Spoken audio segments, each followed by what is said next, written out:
چاہیے انہوں کو ایک جگہ دیں کام کے لیے. پہ کچھ خوراک کی دکانیں بھی ہیں, جوس کی دکانیں بھی موجود ہیں, کیونکہ یہاں پر جو لوگ آتے ہیں اکثر شاپنگ کے لیے وہ اس سے یہاں پر جو ہے بات کرتے ہیں. فالودے کی دکان یہاں پر موجود ہے, لیکن کافی زیادہ جو ہے تجزیات ہونے کی وجہ سے یہاں پر لوگوں کو اور دکانداروں کو جو ہے, شہریوں کو بھی اس حوالے سے جو ہے کافی مسئلہ کرنا پڑتا ہے. کیا کہیں گے حکومت کو آپ نے ان تجزیات کے حوالے سے کتنی بار بتایا میٹنگز وغیرہ؟ حکومت کو جب میٹنگ ہوئی ہے انہوں نے بولا ہے کہ آپ انہوں کا ساتھ مت دے. دکانداروں کو بولے کہ اس کا گاڑیوں والوں کا, مگر ہم نے نہیں دیے. ہم نے انہوں کو ساتھ دیا, حکومت کا ساتھ دیے. انہوں کے ساتھ گھومے بھی ہیں, پرچے بھی دیے ہیں, وہ بھی کہے کہ یار ختم کرے, مگر لین دین ہو جاتی ہے, ختم نہیں ہوتے. مطلب ہر ایک آدمی آج کل بس اپنا ہفتہ واری اکٹھا کر لیتا ہے, وہ کر لیتا ہے, بس ہو رہ جاتا ہے سارا کام.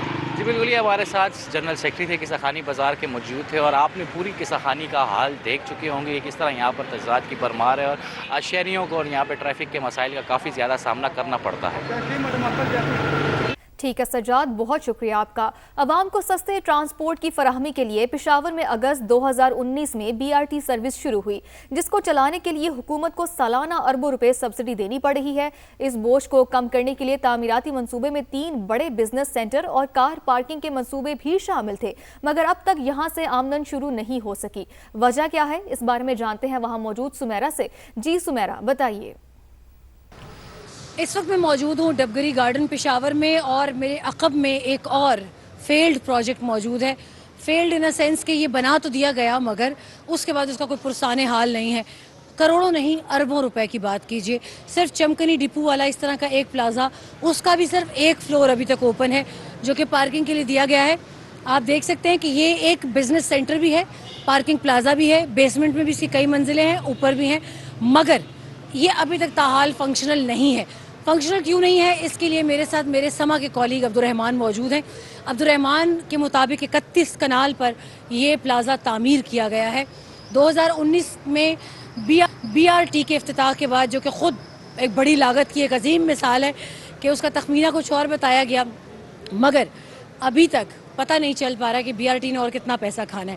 ان پلازاز کو بھی 6 ماہ میں کھولنے کا دعویٰ کیا گیا تھا, مگر آج تک دیکھ سکتے ہیں پلازا میں کبوتر گھر بنا رہے ہیں اپنے باہر کی دیواروں پر, اور اندر کا بھی حال اللہ جانتا ہے.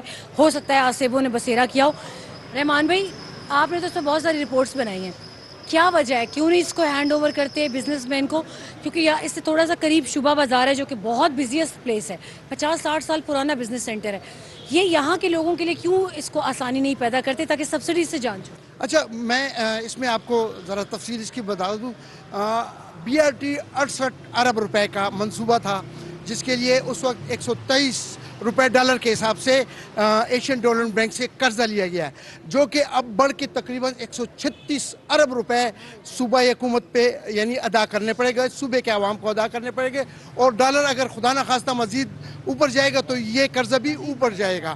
اس وقت جب یہ 68 ارب اس کی لاگت تھی, تو 3 جو پلازے تھے, بزنس سینٹر جس کو ہم کہہ سکتے ہیں, جس میں چمکنی ڈیپو کا, یہ ڈبگری گارڈن کا, اور اسی طرح مال آف حیات آباد کا, اس پہ لاگت تھی 2 ارب 78 کروڑ روپے کا. یہ تخمینہ لگایا گیا تھا, جو کہ ابھی کئی گنا, یعنی 2019 میں یہ کہا گیا تھا, یہ وعدہ کیا گیا تھا کہ یہ 6 ماہ میں یہ تینوں پلازے مکمل ہو جائیں گے. لیکن افسوس کی بات ہے کہ اب تک اس میں صرف ایک جو پلازا ہے, جیسے آپ نے کہا چمکنی والا, وہ مکمل ہوا ہے, اور وہ BRT کو ہینڈ اوور ہوا ہے, جبکہ باقی یہ ڈبگری گارڈن والا اور مال آف حیات بدستور PDA کے پاس ہیں. اس پہ جو آپ نے کہا یہ 31 کنال پہ ہے, اور اس پہ اس وقت 14 کروڑ جو اس کی لاگت بتائی جا رہی تھی, وہ ابھی کئی گنا بڑھ چکی ہے, اور اس میں ابھی مزید رینوویشن کا کام وہ کر رہے ہیں. بلڈنگ میرے خیال میں یہ کب کی مکمل, تقریباً 3 سال ہو گئے ہیں, کیونکہ اوپر جو BRT کا ڈیپو ہے جہاں پر بسیں چارج ہوتی ہیں, انہوں نے کام شروع کیا ہوا ہے. لیکن business centre plus 3000 car parking یہاں پر ہیں, اور یہاں ڈبگری گارڈن جو میڈیکل کے حوالے سے پوری دنیا میں ایک نام ہے, وہاں یعنی وہاں پر ٹریفک کا کافی سنگین مسئلہ بن جاتا ہے 4 بجے کے بعد, جب لوگ اپنے مریضوں کو لاتے ہیں ڈاکٹروں کے پاس مختلف میڈیکل سینٹر, تو بہت زیادہ رش ہو جاتی ہے. اگر یہ پلازا شروع ہو جائے, یہ کار پارکنگ شروع ہو جائے, تو جی بالکل فلو بھی, ٹریفک کا رش بھی کم ہوگا, لوگوں کو سہولت بھی ملے گی. اور سب سے بڑی بات, کہ یہ جو 3 پلازے ہیں یہ سالانہ تقریباً 40 کروڑ آمدن دیں گے.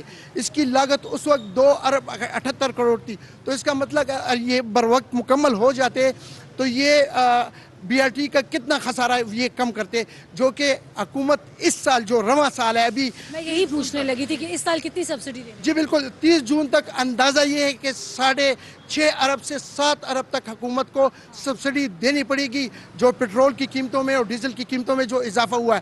ہو سکتا ہے یہ اس سے بڑھ جائے, جبکہ موجودہ جو اگلے نئے مالی سال کے بجٹ میں اس کے لیے تقریباً پھر ایک بار پھر 7 ارب 50 کروڑ روپے کی سبسڈی رکھی جا رہی ہے. تو افسوس کی بات یہ ہے یہ پلازے مکمل ہوتے 2019 میں, آپ حساب لگا لیں کہ 2026 ہے, تو 7 سال میں 40 کروڑ روپے سالانہ کے حوالے سے اندازہ ہے کہ یہ ریونیو کما سکتا ہے. تو 4 چکے کتنے 24, یعنی 2 ارب 40 کروڑ روپے ہم نے ضائع کر دیے ہیں اپنے اس قوم کے ناقص منصوبہ بندی کی وجہ سے, کام بر وقت نہ کرنے کی وجہ سے, جو سرخ فیتے کی رکاوٹوں کی وجہ سے. تو اس کا اندازہ آپ اس سے کر سکتی ہیں. دوسری سب سے بڑی بات, جب یہ بس سروس شروع ہوئی اس وقت 10 روپے پر سٹاپ تھا, جو کہ اب بڑھتے بڑھتے 20 روپے سٹاپ ہو گیا. حکومت کب تک سبسڈی دے گی؟ 230 بسیں ہیں جو کہ اس وقت چلائی جا رہی ہیں, تو کب تک حکومت سبسڈی کی؟ ٹھیک ہے, پوری دنیا میں جو ٹرانسپورٹ ہے وہ حکومت اس کو سبسڈائز کرتی ہے, لیکن 7.5 ارب روپے پورے صوبے کے عوام کا آپ جو ہے پشاور کے عوام کو نہیں دے سکتے, یہاں پر بسنے والوں کو نہیں دے سکتے. جی اچھا عبدالرحمان بھائی, میں آپ کو ساتھ ساتھ لے کے بھی چلوں گی دکانداروں کی جانب. مجھے یہ بتائیں, ایک تو بھائی بلکہ آئے ہیں سامنے شاپ سے بھی, اگر آپ کی اجازت ہو تو میں پہلے ان سے کچھ بات چیت کر لوں پھر آپ کی جانب آتی ہوں. بھائی السلام علیکم. السلام علیکم. جی کیسے ہیں آپ؟ ٹھیک ہے, شکر الحمدللہ. اچھا اپنا تعارف مجھے کرائیے گا, بتائیے گا آپ یہیں پر ہیں, شاپ کیپر ہیں, کیا ہے؟ اور دوسرا یہ پلازا کا مسئلہ, کیونکہ ہمیں ہمیشہ اس حوالے سے بہت کمپلینٹس آئی ہیں کہ یہ پلازا, یہ بزنس سینٹر مکمل نہ ہونے کی وجہ سے, آج تو خیر تھوڑی سی ٹریفک کم ہے, لیکن معمول میں پیر سے لے کے جمعے تک اور ہفتے تک شدید ٹریفک کا دباؤ رہتا ہے. اس حوالے سے ذرا بتائیے. ٹریفک کا ایشو تو یہاں پہ ڈبگری گارڈن کی وجہ سے ہے کہ یہاں پہ ڈاکٹرز بہت زیادہ ہیں, تو اس کی وجہ سے یہاں پہ ٹریفک کا ایشو پڑا ہے. پیچھے شبہ بازار بھی تو کنیکٹ کرتا ہے. ہاں, پیچھے شوبہ بازار آگے جو ہے وہاں پہ بھی مطلب پلازے ہیں بہت زیادہ, اور مطلب گاڑیوں کی کھڑی کی جگہ نہیں ہے, تو اس وجہ سے ٹریفک جو ہے نا اس کا ایشو بنا ہوا ہے. جتنے بھی پلازے یہاں پہ بنے ہیں اس میں پارکنگ نہیں ہے. جب مطلب پلازوں میں پارکنگ ہو تو یہ تمام گاڑیاں پلازوں کے اندر کھڑی ہوں گی, تو پھر